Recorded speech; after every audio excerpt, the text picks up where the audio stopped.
Hi, this is Brian Casey with The Girl and the Fig, and today we're going to talk a little bit about Viognier. Viognier is typically a lighter style wine. When done in stainless steel, it can be almost clear. If it's aged in oak, it can have a slightly darker color to it and have a little bit more complexity. The Viognier grapes are a difficult grape to grow. If you pick them a little bit early, they can be bitter, and if you pick them too late, they can get very syrupy and sweet.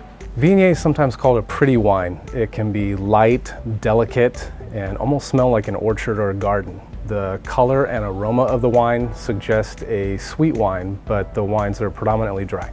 Viognier tends to have a natural stone fruit aroma to it. Peaches, apricots, honeysuckle all dominate the nose. And the mouth has a slight citrus feel, sometimes with mandarin orange or lime flavors.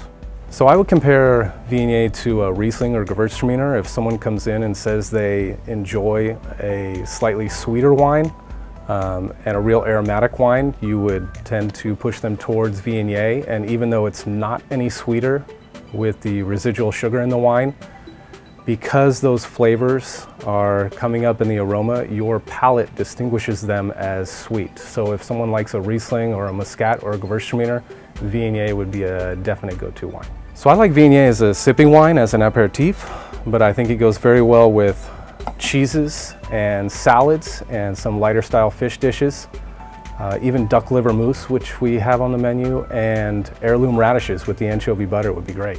Viognier is sometimes added to red wines. For example, in the Côte Rôtie, they will add it to Syrah.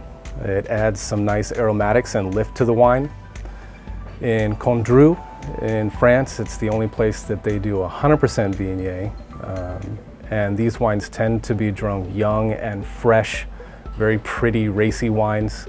In California, the Viogniers can get aged a little bit longer, tend to have a little bit higher alcohol, and a little bit more lush mouthfeel depending on whether they're aged in oak or not. Some of my favorite producers of Viognier locally would be Sonoma Loeb, which is actually farmed right over here next to Sweet D on 8th Street East. And also Kieran Robinson is a local winemaker that does an unfiltered Viognier, so you'll notice a little darker color on it and a little cloudiness in the glass, but don't be afraid, it's all natural organic wine. All right, this is Brian Casey for The Girl and the Fig saying know your vines and enjoy your wines.